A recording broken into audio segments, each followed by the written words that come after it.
موضوع گفتگو ہے والدین کریمین حضرت نبی کریم صلی اللہ علیہ وآلہ وسلم کے متعلق جماعت مخالفین کے اکابر مجتہدین متکلمین اور محدثین کا عقیدہ اور ان کے کتب میں ان کے صحیح احادیث. دیکھیں عقیدہ بنتا ہے یا تو یہ کہ کسی موضوع پہ دلیل عقلی واضح دلیل ہو، اگر عقلی واضح دلیل ہے یا نہیں ہے تو وہ نص ہو اس مسئلے، یعنی اگر نص بھی کسی مسئلے پر ہو تو اس سے عقیدہ بن جاتا، ٹھیک ہے نا، اور نص صحیح ہونی چاہیے. پہلی بات یہ ہے کہ میں شتم کے متعلق بات کروں گا. شتم، سب، گالی کس کو بولتے ہیں، توہین کس کو بولتے ہیں. دیکھیں یہ صحیح بخاری ہے، یہاں پہ ایک روایت ہے کتاب بدء الخلق میں، روایت نمبر ہے اللہ آپ کا بلا کرے 3193. قال النبی صلی اللہ علیہ وآلہ وسلم، اللہ کہتا ہے شتمنی ابن آدم، اللہ تعالیٰ فرماتا ہے کہ بخاری کی حدیث، اللہ فرماتا ہے کہ بنی آدم مجھے گالی دیتا ہے، بنی آدم مجھے گالی دیتے ہیں. اچھا، وَأَمَّا شَتْمُهُ فَقَوْلُهُ إِنَّ لِي وَلَدَ،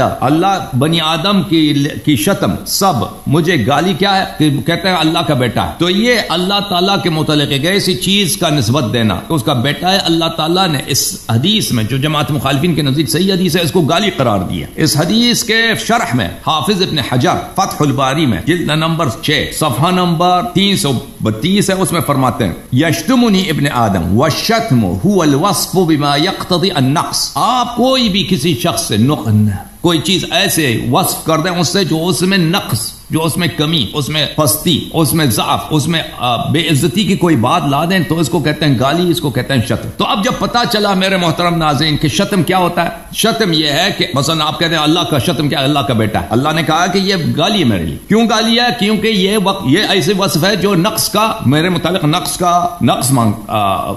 کا مقتضی ہے. یہ کتاب ہے الشفاء بتعریف حقوق المصطفیٰ صلی اللہ علیہ وآلہ وسلم، یہ جلد نمبر 1 ہے. یہاں پر فرماتے ہیں بالاجماع کہ جو بھی شخص نبی کریم صلی اللہ علیہ وآلہ وسلم کو شتم کرے، سب کرے، ان کے متعلق کوئی عیب بیان کرے، چاہے وہ عیب ان کی نفس میں ہو یا ان کی نسب میں ہو یا ان کے دین میں، ان کی خصلت، کسی خصلت میں ہو، تصریح کرے یا اشارہ کرے کہ اس کا حکم کیا ہے، اس کا حکم یہ ہے کہ وہ یہ صاب ہے، صاب النبی صلی اللہ علیہ وسلم یقتل، یہ کافر ہے، یہ مرتد ہے، یہ صاب ہے، شاتم ہے، شاتم النبی صلی اللہ علیہ وسلم کو قتل کیا جائے. اور یہ مسئلہ کیا ہے؟ وَهَذَا كُلُّهُ اجماع، یہ مسئلہ اختلاف ہی نہیں ہے، سب علماء کا اس میں اجماع ہے.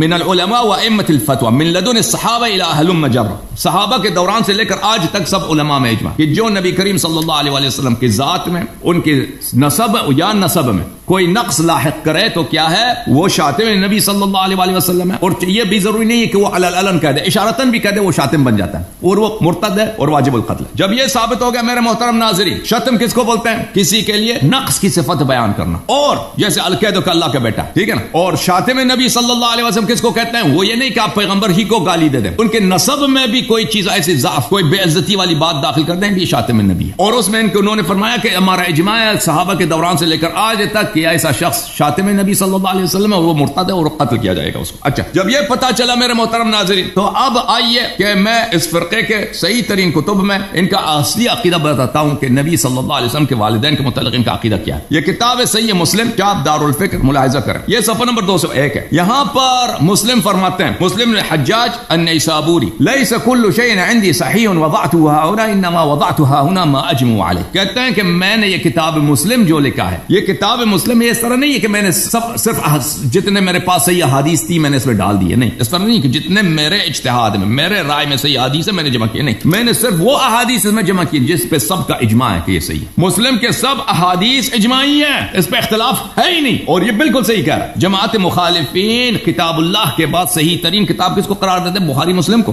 مشہور ہے صحیح، نام ان لوگوں نے رکھا ہے صحیح مسلم، اور اس کے تمام احادیث کو یہ حجت مانتے ہیں. اچھا، جب یہ پتا چلا، ملاحظہ کریں، اسی مسلم میں ملاحظہ کریں، میں یہ حدیث آپ کو دکھا دوں، صفحہ نمبر 127 میں، بیان ان من مات على الكفر فهو في النار ولا تناله شفاعة ولا تنفعه قرابة المقربين. کہتا ہے یہ جو عنوان ہے یہ حدیث نہیں، یہ مسلم کا اپنا الفاظ ہے، مسلم کا اجتہاد ہے. من مات على الكفر فهو في النار، بلکہ یہ احادیث کے متون بھی ہے، یہ الفاظ جو احادیث کے متون بھی ہے، اور اس نے انتخاب کیا اسی الفاظ کو عنوان کا نام احادیث کے متون سے رکھا ہے. اچھا محدثین بہت اس طرح کرتا ہے کہ جو کفر پہ مرتا ہے تو وہ کیا ہے؟ جہنمی ہے. جو کفر پہ مرتا ہے وہ جہنمی ہے. ولا تنالوا شفاعہ، اور اس کو کسی قسم کی شفاعت نصیب نہیں ہوتی. ولا تنفعه قرابۃ المقربین، اور اس کو اس کے اگر رشتہ دار مثلا کسی کا بیٹا اللہ کا مقرب ہے تو یہ اس سے اس رشتے کا اس کو فائدہ نہیں پہنچے گا جو کافر مرا. انس کہتا ہے کہ ایک شخص آیا رسول صلی اللہ علیہ وسلم کے پاس،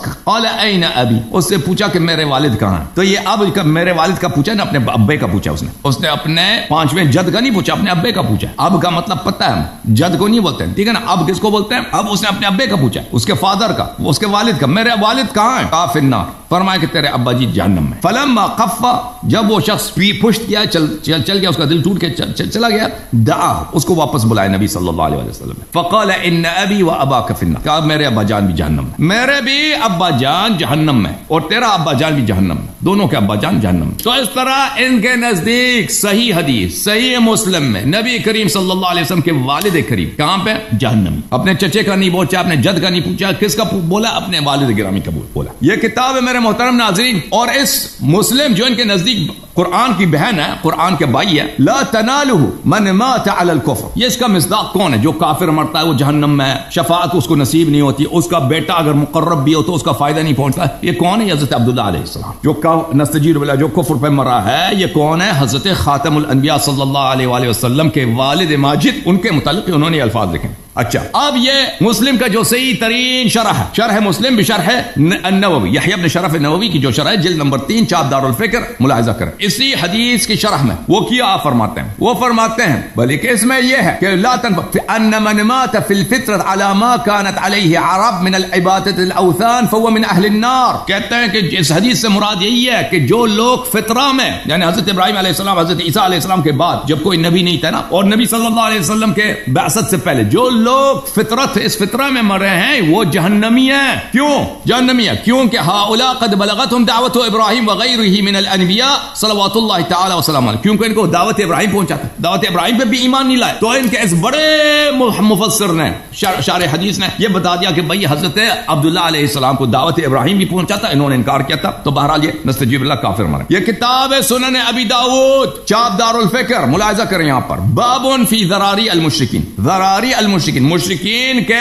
نسل میں، مشرکین کے بیٹوں، مشرک زادے کون ہیں. یہاں پر اسی باب میں بتا دیتا کہ اب مشرک زادہ سے مراد کون ہے. اسی حدیث کو لے کے آتا ہے کہ فإن ابی و اباک فی النار، کہ نبی صلی اللہ علیہ وسلم نے کہا کہ میرے والد صاحب جہنم میں. تو ان کے صحیح ترین احادیث میں کیا ہے میرے محترم ناظرین؟ حضرت مصطفیٰ صلی اللہ علیہ وسلم کے والد کو مشرک زادہ کہا گیا ہے، اور نبی صلی اللہ علیہ وآلہ وسلم کو کوئی نسب میں کوئی نقص داخل کرے، وہ خود ان کا اپنا اجماع کہ وہ شاتم نبی ہے، وہ قاتل مرتد. اس کا مطلب کیا ہوا کہ ان کا پورا محدثین کا ٹولہ اور ان کا ابو حنیفہ سب کے سب ان کے مجتہدین کیا ہو گئے بھائی؟ سب کے سب مرتد ہو گئے، کیونکہ سب شاتم. اچھا، اب ان کے والد ماجد کے متعلق ہم نے بات کر دی. اب ان کے والدہ کے متعلق یہ کتاب ہے محترم ناظرین پر صحیح مسلم، چاپ دار الفکر، ملاحظہ کریں یہاں پر، استئذان النبی صلی اللہ علیہ وآلہ ربہ عز وجل فی زیارت قبر امہ. نبی کریم صلی اللہ علیہ وآلہ وسلم نے اللہ سے طلب کیا کہ مجھے اجازت دو کہ میں اپنی والدہ کے قبر کو جاؤں. اچھا، او بھائی اگر مسلمان ہے نا، مسلمان کے لیے تو اجازت کی ضرورت نہیں، وہ تو ہے ہی مستحب، وہ تو ہے ہی سنت کہ قبر کی زیارت کیا جائے. تو اسی لیے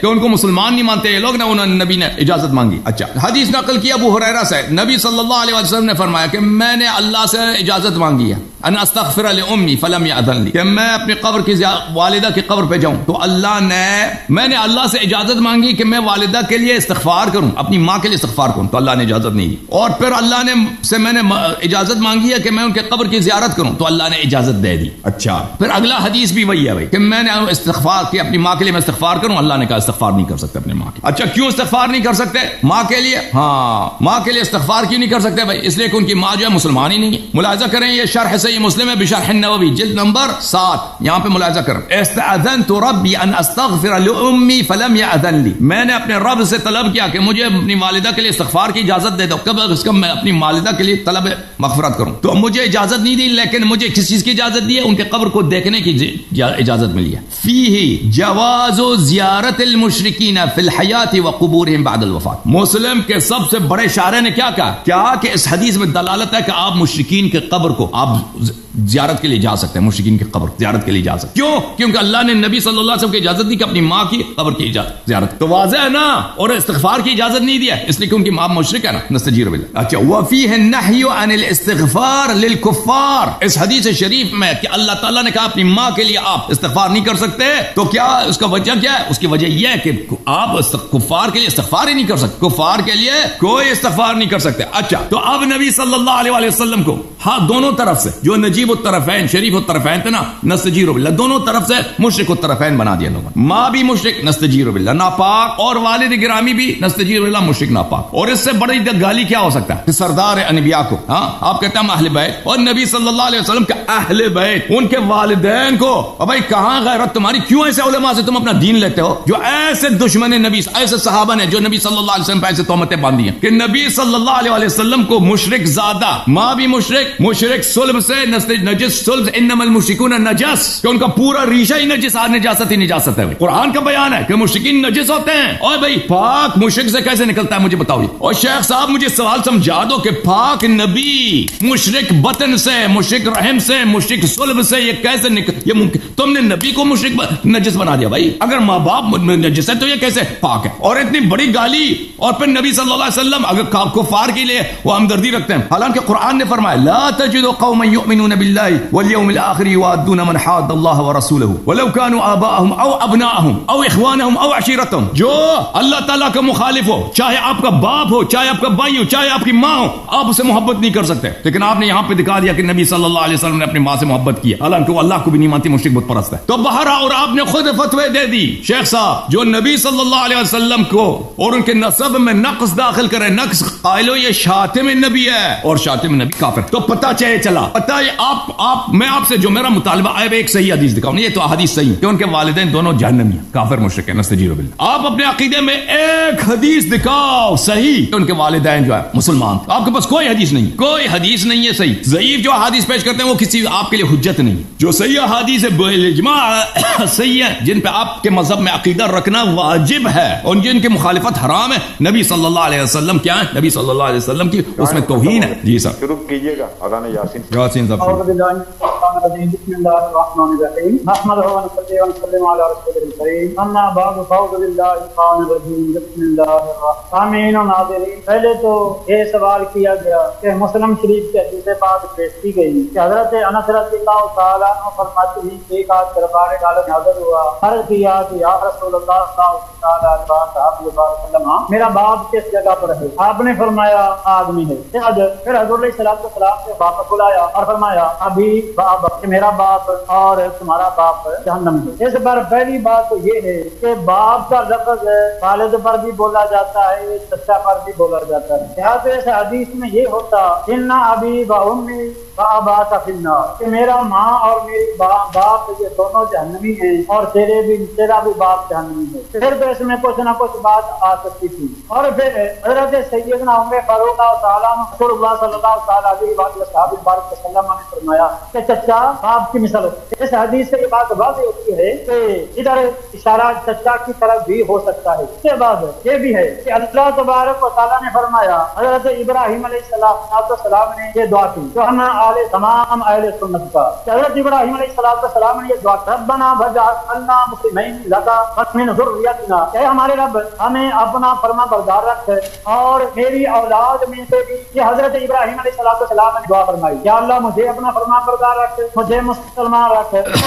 آپ نے ٹائم کا بہت کٹ رہا ہے بھائی. انبیاء کرام علیہ السلام کے متعلق ہے، انبیاء کرام علیہ السلام کے متعلق ہے. یہ عقیدت و تعالیٰ کا یہ قانون ہے کہ اللہ تبارک و تعالیٰ انبیاء کرام علیہ السلام جو دعا قبول فرماتی ہے، اللہ تبارک و تعالیٰ وہ دعا کرنے کی اجازت دیتا ہے. اور جو دعا اللہ قبول نہ فرمانی ہو اس دعا سے اللہ تبارک و تعالیٰ منع فرما دیتا ہے. جس کی یہ مثال بھی کہ ایک مرتبہ رسول اللہ صلی اللہ علیہ وسلم کا معنی 4 عالم شریف کے حدیثوں میں دونوں کہ آپ نے یہ دعا مانگی کہ یا اللہ میری امت کو عام گیس سے ہلاک نہ کرنا، یا اللہ میری امت کو پانی میں غرق کر کے ہلاک نہ کرنا۔ مطلب یہ کہ جس طرح حضرت نوح علیہ السلام کی قوم ہلاک ہو گئی۔ تیسرے نمبر پر یا اللہ میری امت یعنی مسلمانوں پر کافروں کو اتنا غلبہ کبھی نہ دینا کہ وہ ان کی جڑی ختم۔ چوتھے نمبر پر یا اللہ میری امت بھی لڑائیاں نہ ہوں۔ اس کے جواب پر اللہ تبارک و تعالیٰ نے فرمایا کہ اے محمد صلی اللہ تعالیٰ علیہ وسلم کے بارے میں وہ اٹل فیصلہ ہوتا ہے، اس میں رد و بدل نہیں ہوتی۔ وہ تعالیٰ علیہ وسلم ہم آپ کو جو فیصلہ سنانے والے ہیں وہ فیصلہ تبارک و تعالیٰ نے فرمایا محبوب صلی اللہ تعالیٰ علیہ وسلم سے ہلاکت کریں گے۔ مطلب یہ ہے کہ آپ کی امت جتنی بھی گناہ گار ہو گئی آپ کی امت کے ساتھ یہ معاملہ کیا جائے گا۔ دوسرے نمبر پر ہم آپ کی امت کو پانی میں غرق کر کے ہلاک نہیں کریں گے، جس طرح کہ حضرت مطلب یہ جس طرح حضرت نوح علیہ السلام۔ نمبر پر ہم آپ کی امت یعنی مسلمانوں پر کافروں کو اتنا غلبہ کبھی بھی نہیں دیں گے۔ مولانا یوسف صاحب ایک بہت کٹنگ ہو رہی ہے، جاری ختم کر دیں چاہے پوری دنیا کے۔ مولانا ایک منٹ میری روکیے گا، سوری فار انٹرپشن۔ نہیں آ رہی کوئی جواب جو آپ کہنا وہ واضح نہیں آ رہا، لوگوں کو سامعین کو ناظرین کو سننے میں دشواری ہے، نیٹ بہت کمزور ہے اور گفتگو جو ہے نا وہ صحیح پہنچ رہی، جواب کی سمجھ نہیں آ رہی۔ نیٹ کا میں آپ کو صرف اطلاع کر رہا ہوں کہ آپ کا نیٹ کا پرابلم ہے۔ دوسرا فون ہے، اگر ایک اور فون ہے نا یاسین صاحب دوسرے فون سے واٹس ایپ میں آ جائیں، دوسرا نمبر بھی ہے کوئی، ہم دوسرے یہ بھی رکھتے ہیں، دوسرے فون سے واٹس ایپ پہ بھی لیتے ہیں، آواز ادھر سے لیں گے، تصویر ادھر سے آواز ادھر سے، وہ بہتر رہے گا میرے خیال میں۔ کوئی ہے ایک اور موبائل نہیں ہے آپ کے پاس؟ ایک ہے، چلیں بسم اللہ۔ اعوذ باللہ من الرجیم، بسم اللہ الرحمن الرحیم، نحمدہ ونصلی ونسلم علی رسولہ الکریم، اما بعد فاعوذ باللہ من الشیطان الرجیم، بسم اللہ الرحمن الرحیم۔ سامعین و ناظرین، یہ جو مسلم شریف کے حدیث پاک پیش کی گئی کہ حضرت انس رضی اللہ تعالیٰ عنہ فرماتے ہیں کہ ایک آدمی دربار رسالت میں حاضر ہوا، عرض کیا کہ یا رسول اللہ صلی اللہ تعالیٰ علیہ وآلہ وسلم، آپ ارشاد فرمائیں کہ میرا باپ کہاں ہے؟ اس پر حضور علیہ الصلوۃ والسلام نے فرمایا کہ جہنم میں۔ پھر وہ آدمی چلا گیا، حضور علیہ الصلوۃ والسلام نے واپس بلایا اور فرمایا انا ابی و اباک فی النار، تیرا باپ اور میرا باپ جہنم میں ہے۔ اس میں پہلی بات تو یہ ہے چچا پر بھی بولا جاتا ہے، یہاں پر لفظ صاف طور پر والد کا ہونا چاہیے، کیونکہ قرآن پاک میں ابھی کا لفظ باپ پر بھی بولا گیا ہے، چچا پر بھی، تایا پر بھی، دادا پر بھی، اسی لیے ابا کی جمع ہے لیکن والد کی جمع قرآن پاک کہیں بھی نہیں ہے۔ تو اس میں تو پھر یہ بات بھی ہے کہ حضرت سیدنا عمر فاروق رضی اللہ تعالیٰ عنہ سے حضور علیہ الصلوۃ والسلام نے حضرت عباس رضی اللہ تعالیٰ عنہ فرمایا کہ عمر چچا باپ کی مثل ہوتا ہے۔ حدیث پاک کے الفاظ بھی یہ ہیں امی سنو ابی ہی، کہ چچا جو ہے وہ باپ ہوتا ہے، لہٰذا اس میں یہ شبہ ہو سکتا ہے کہ آپ کا اشارہ ابھی چچا کی طرف، لہٰذا یا پھر اس میں یہ ہو جاتا ابھی امی بابا کا فی النار، کہ میرا باپ اور میری ماں اور تمہارا باپ جہنم میں ہے، پھر کچھ نہ کچھ بات کلیئر ہو جانی۔ لہٰذا اس پر یہ ہے کہ یہ بات مشکوک ہے، بلکہ اس پر اس حدیث کی وضاحت نہیں، کیونکہ یہ تو سب ہے کہ یہ اسلام کے والدین کو کسی صورت بھی مومن نہیں مانتے، جبکہ بریلوی حضرات جو ہیں یہ پیارے نبی صلی اللہ تعالیٰ علیہ وسلم نہ مانتا، ہر صورت مومن مانتے ہیں۔ تو بہرحال ہے ان کی مسلمان کو یہ کہ اللہ تبارک و تعالیٰ نے فرمایا کہ حضرت ابراہیم علیہ السلام یہ دعا فرمائی اپنا فرما بردار رکھ، اس کے بعد آپ نے یہ بھی دعا فرمائی من ذریت، یا اللہ میری اولاد میں بھی کچھ لوگوں کو اپنا فرما بردار رکھ۔ اس کے بعد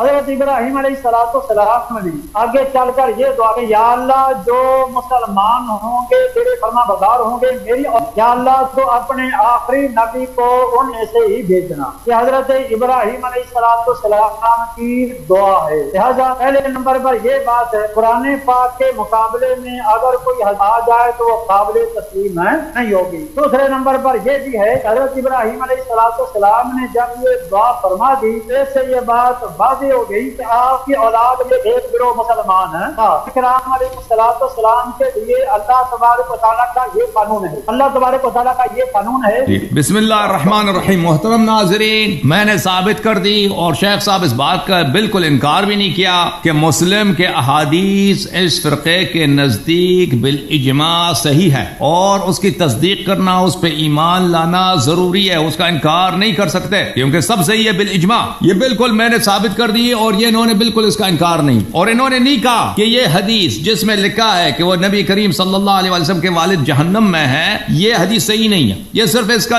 انہوں نے ایک صفائی پیش کیا ہے کہ ہو سکتا ہے کہ اس سے مراد چچا ہو، کیونکہ اب جو ہے عربی زبان میں چچا کے لیے بھی استعمال ہوتا ہے. تو میرے محترم ناظرین، جو حضرت ابراہیم علیہ السلام نے اپنے چچا کو والد کہا تھا، وہ خطاب میں کہا تھا. خطاب یا ابت، جب انسان خطاب میں کسی سے خطاب کرے چچا کو والد کہہ دے تو ہو سکتا ہے، لیکن غیاب میں اس کو چچا کو والد نہیں کہتے، احترام کے طور پر سامنے ہو، یا مثلا تغلیب کے طور پر نعبد الہک و الہ آبائک ابراہیم و اسماعیل و اسحاق، اس کے طور پر. وإلا اب کا مطلب والد ہی ہوتا ہے، ابو کا مطلب ابی کا مطلب والد ہی ہوتا ہے. اور پھر آپ دیکھیں مسلم اور بخاری کے جو شارحین ہیں اور اس کے جو مترجمین ہیں انہوں نے اس کا کیسے ترجمہ کیا.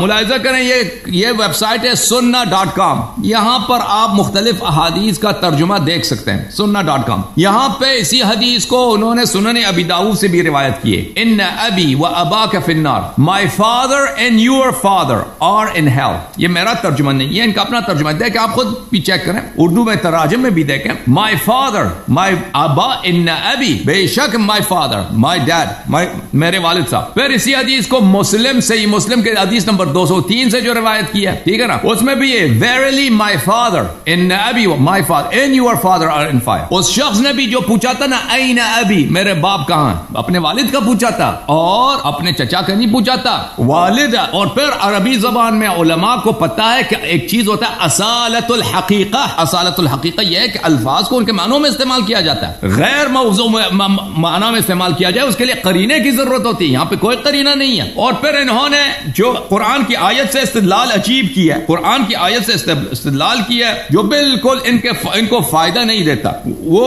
کہ حضرت ابراہیم علیہ السلام نے دعا کی ہے کہ میرے ذریے میں ایک ایسا نبی بھیج، میرے ذریے میں ایسا نبی بھیج، ٹھیک ہے نا. انہوں نے یہ تو دعا نہیں کہتے کہ میرے پورے ذریے کو مسلمان بنا دے. یہ ملاحظہ کریں قرآن مجید کی جو آیت ہے، ربنا وجعلنا مسلمین لک، اے اللہ مجھے اور اسماعیل کو مسلمان بنا دے اپنے لیے. ومن ذریتنا، اور میرے امت میں سے ایک مسلمان امت، نہ کہ میری پوری ذریت، میرے امت میں سے ایک مسلمان امت ہو. یعنی ابراہیم علیہ السلام کے ذریہ میں کافر بھی ہیں، ٹھیک ہے نا. اچھا، وارنا مناسکنا وتب علینا انک انت التواب الرحیم ربنا وابعث فیہم، اے میرے رب میرے ذریے میں نبی بھیج دے. یہ فیہم ذریے کی طرف جاتا ہے، وہ ذریہ میں کافر بھی ہیں مسلمان بھی ہیں، اس ذریہ میں ایک نبی بھیج دے. اس نبی کی شان یہ ہے یتلو علیہم آیاتک ویعلمہم الکتاب والحکمہ ویزکیہم انک انت العزیز الحکیم. تو اس آیے میں کوئی ایسی بات نہیں ہے کہ نبی صلی اللہ علیہ وسلم کو میرے مسلمان ذریے سے بنا دے. یہ اپنے سے بنا رہے ہیں کیونکہ یہ پھنس گئے. اب جو ہے ان کو مجبوری پڑی ہے تو قرآن پہ بھی بہتان لگانے پہ یہ اتر آئے. پھر انہوں نے ادعا کیا کہ اللہ تعالیٰ جو ہے کیا نہیں کرتا.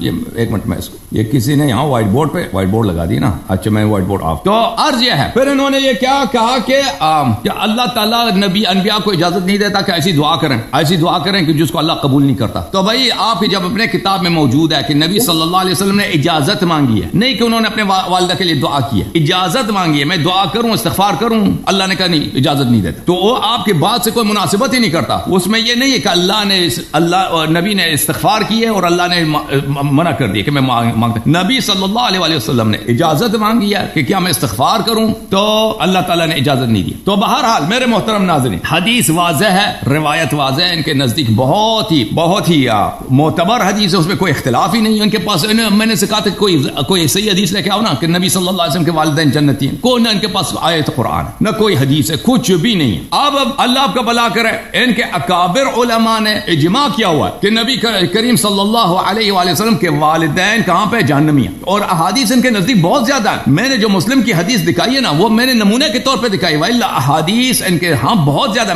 میں زیادہ احادیث نہیں دکھاتا بلکہ میں کیونکہ جو میں نے دکھایا وہ کافی ہے، وإلا احادیث ان کے پاس بہت زیادہ. میں اب بھی جاتا ہوں ان کے اجماع کی طرف. یہ کتاب ہے، ملاحظہ کریں، رسالہ معتقد ابی حنیفہ فی ابوی الرسول صلی اللہ علیہ وسلم. ابو حنیفہ کے عقیدہ نبی صلی اللہ علیہ وسلم کے والدین کی طرف، وہی امام اعظم. کس نے لکھی ہے؟ ملا علی قاری نے لکھی ہے. ملا علی قاری نے لکھی ہے کہ ہمارے امام ابو حنیفہ امام اعظم، اس کا عقیدہ نبی کریم صلی اللہ علیہ وسلم کے والدین کے متعلق کیا ہے. پھر وہ فرماتے ہیں، اچھا یہاں پہ کہتے ہیں کہ ابو حنیفہ نے فرمایا ہے کہ نبی کریم صلی اللہ علیہ وسلم مات علی الکفر، والدین نبی صلی اللہ علیہ وسلم کافر مرے. اچھا پھر فرماتے ہیں کہ اذا عرفت ذلك علی المرام، ہم یہاں اس مقام پر کتاب سے سے سنت سے اور اجماع سے استدلال کرتے ہیں. قرآن سنت اور اجماع سے ثابت کریں گے کہ نبی صلی اللہ علیہ وسلم کے والدین کافر ہیں. اور پھر اجماع کی طرف جب آتے ہیں وہ قرآن کی آیات لے کے آتے ہیں, پھر احادیث, میں نے احادیث آپ کو دکھا دی ہے. اس کے بعد جب وہ اجماع کی طرف آتے ہیں, یہ بڑی اہم بات ہے. وَأَمَّا الْإِجْمَاعُ فَقَدْ اتَّفَقَ السَّلَفُ وَالْخَلَفُ, کہتے ہیں ہمارے پاس اجماع ہے,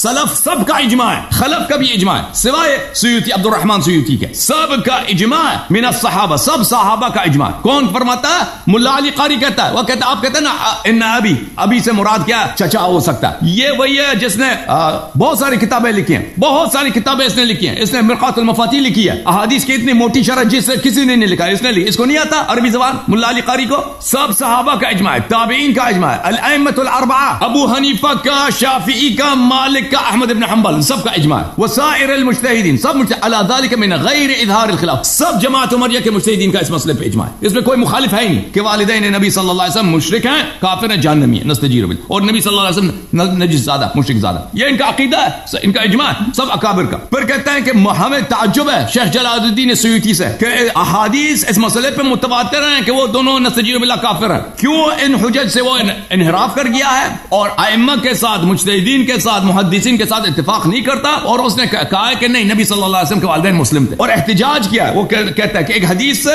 اس حدیث کو ذکر کرتا ہے, اور اس حدیث کے ذکر کے بعد وہ فرماتا ہے, میں آپ کو دکھا دینا ہوں کس حدیث کی بات کر رہا ہوں. کہتا ہے یہ حدیث جو ہے کیا ہے, حدیث جو ہے مجہول ہے اور بنگڑت حدیث ہے, جو جس حدیث سے سیوطی نے استدلال کیا. اچھا, وریح مستدلا بما اخرجه ابن شاہین فی الناسخ والمنسوخ والخطیب البغدادی فی الصحیح واللائق والدارقطنی ابن اساکر کلاہما فی غرائب مسند بسند ضعیف عن عائشہ. کہتا ہے ایک ضعیف سند سے عائشہ سے لے کے کہ نبی صلی اللہ علیہ وسلم کے والدین کافر مرے تھے, بعد میں نبی صلی اللہ علیہ وسلم نے دعا کی اور زندہ کی اور کلمہ پڑھی. یہ ضعیف ہے. بلکہ کہتا ہے حافظ ابن دحیہ نے, ابن کثیر نے ان سے روایت کیا کہ حدیث موضوع ہے. یہ حدیث نہ صرف ضعیف ہے بلکہ موضوع ہے, کہ وہ ویسے بھی سیوطی نے بھی مانا ہے کہ وہ کافر مرے تھے, نبی صلی اللہ علیہ وسلم کافر کے صلب سے, مشرک اور مشرکہ نستجیر باللہ کے صلب سے دنیا میں آئے ہیں, لیکن بعد میں نبی صلی اللہ علیہ وسلم جب نبی بنے, مبعوث ہوئے تو انہوں نے دعا کی ہے, زندہ ہو گئے, پھر وہ کلمہ پڑھی.